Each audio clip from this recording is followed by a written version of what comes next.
கர்த்தருடைய நாமம் மகிமைப்படுவதாக. செபம்.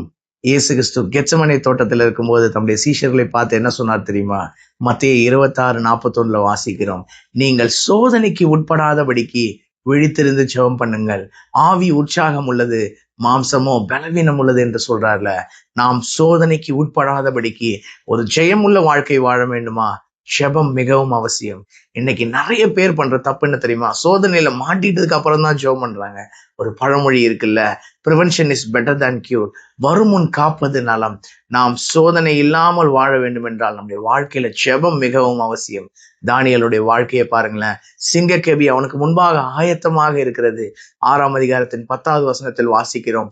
தானியேலோ வென்றால் அந்த பத்திரத்துக்கு கையெழுத்து வைக்கப்பட்டது என்பதை அறிந்த போதிலும் தன் வீட்டுக்குள்ளே போய் தன் மேல் வீட்டு அறையில் எருசலேமுக்கு நேராக தன்னுடைய பலகணிகள் திறந்திருக்க தான் முன் செய்து வந்தபடியே 3 வேளையும் தன்னுடைய தேவனுக்கு முன்பாக முழங்கால் படியிட்டு ஜெபம் பண்ணி ஸ்தோத்திரம் செலுத்தினான் என்று நாம் வாசிக்கிறோம்ல.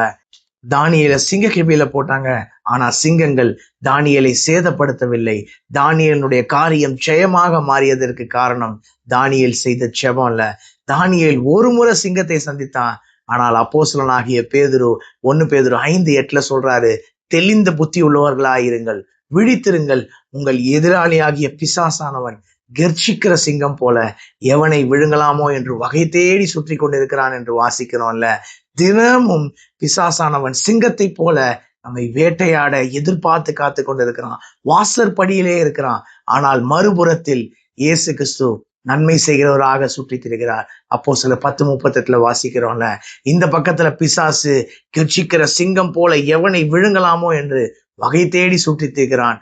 ஆனால் இயேசு நன்மை செய்கிறவராக சுற்றி திரிகிறார்.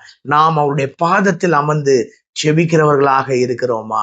உபாகம் 33:3 வாசிக்கிறோம். கர்த்தர் நம்மை சிநேகிக்கிறார், அவருடைய பரிசுத்தவான்கள் அவருடைய கரத்தில் இருக்கிறார்கள், அவர்கள் அவருடைய பாதத்தில் விழுந்து அவருடைய வார்த்தையினால் போதனை அடைகிறார்கள் என்று வாசிக்கிறோம்ல. நாம் கர்த்தருடைய பாதத்தில் அமர்ந்து தினமும் செபித்து நம்முடைய பயணத்தை துவங்குவோம். தேவன் நம்முடைய வாழ்க்கையில் பெரிய காரியங்களை செய்வார். என்னுடைய வாயின் வார்த்தை, என்னுடைய இருதயத்தின் தியானங்கள் கர்த்தருக்கு முன்பாக பிரியமா இருக்கட்டும். கர்த்தருக்கு சித்தமான இன்னொரு வீடியோ பதிவில் நாம் சந்திப்போம். God bless you all. Thank you so much.